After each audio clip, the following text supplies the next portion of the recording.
Police থানাৰ FIR কি হয় আৰু NCR কি হয়, অৰ্থাৎ আপোনাৰ কিবা বস্তু হেৰালে আপুনি এটা প্ৰতিবেদন দিব গ'লে এইটো কেনেকৈ ৰাখি ল'ব, FIR হিচাপে ৰাখি ল'ব নে NCR হিচাপে ৰাখি ল'ব? FIR और NCR में डिफरेंस क्या होता है? এতিয়া হ'ল কি FIR আৰু NCR, ইয়াৰ মাজত ডিফাৰেঞ্চ কি?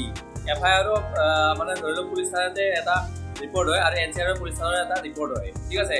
FIR ফুল মিনিংটো হৈছে আপোনালোকৰ ফাৰ্ষ্ট ইনফৰমেশ্যন ৰিপৰ্ট, যাক আমি অসমীয়াত কওঁ প্ৰথম তথ্য প্ৰতিবেদন। আৰু এই প্ৰতিবেদনটো কেতিয়া ৰাখি লয়, যেনেকৈ কৰি মেজৰ কেছ, ধৰি লওক চাপ'জ আপোনাৰ কিবা বস্তু চুৰি হৈছে, বা ধৰি লওক আপোনাৰ আপোনাৰ ঘৰত ডকাইতি হৈছে, বা আপোনাৰ দোকানত ডকাইতি হৈছে, বা ধৰি লওক মেজৰ মাৰপিট ক'ৰবাত বহুত ডাঙৰ হৈছে, ঠিক আছে, বা ধৰি লওক ৰেপ কেছ, বা ধৰি লওক কোনোবা হত্যা কৰা হৈছে, ঠিক এনেকুৱা মানে মেজৰ কেছবিলাকত FIR দাখিল হয়। আৰু FIR দাখিল হোৱাৰ পিছত এইটো আপোনাৰ কোৰ্টৰ অনুমতি নোহোৱা কৰিয়ে জাজ পৰ্টাল আৰম্ভ হৈ যায়। অৰ্থাৎ আপুনি FIRটো দাখিল হোৱাৰ পিছৰ পৰাই কেছটো মানে চুৰু হৈ যায়, কেছটো আৰম্ভ হৈ যায় আৰু তাৰ ওপৰত একশ্যন লোৱা আৰম্ভ হৈ যায়। আৰু যদি তেনে ক্ষেত্ৰত যদি দোষীজনক পাই যায়, দোষীজনক পাই যোৱাৰ পিছত তাক গ্ৰেপ্তাৰ কৰাৰ ক্ষমতাও পুলিচৰ থাকে, ঠিক আছে, FIRৰ ক্ষেত্ৰত।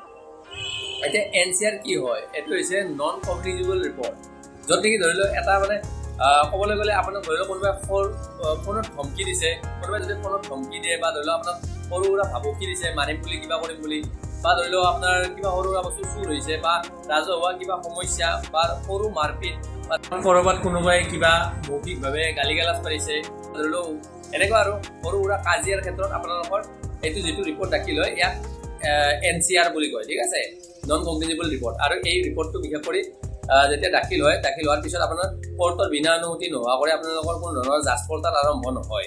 আৰু এইটো বিশেষ কৰি পুলিচ থানাৰ ভিতৰতে সীমিত ৰাখে। আৰু এইটোত মানে বিশেষ কৰি যিটো মিলা প্ৰীতি আছে ন, মিলা প্ৰীতিত যি যোৱা বুলি কয়, তো পুলিচে মিলা প্ৰীতিত যিটো যায়, তো সেইটো মানে ধৰি লওক দুয়োটা পক্ষক মিলা প্ৰীতিত যাৱাৰ কাৰণে মানে এইটো মানে হেৰি কৰা যায়, ৰিকুৱেষ্ট কৰা যায়।